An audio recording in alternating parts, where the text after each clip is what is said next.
இப்போ ரீசெண்டா அறிவு திருவிழான்னு ஒன்று நடத்தினாங்கல்ல, சாரி அவதூறு திருவிழா. அதுல அவங்க தலைமையே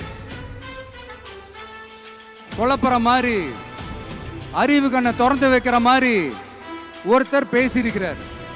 அவரு யாருன்னா அது அவங்களோட எம்எல்ஏவே. அந்த எம்எல்ஏ யாருன்னா நம்மளுடைய கொள்கை தலைவர்கள் ஒருத்தரான மக்கள் சேவகர் அஞ்சலை அம்மாளோட சொந்தக்காரர். என்னடா இது இப்படி ஆகி போச்சு? டிவிகேக்கு சப்போர்ட் பண்ற மாதிரி நம்ம கட்சியிலேருந்தே ஒரு குரல் வருதுன்னு சொல்லி தலைமையில ஃபுல்லா கன்ஃபியூஷன். அந்த கன்ஃபியூஷன் இதோட நிக்காது. அந்த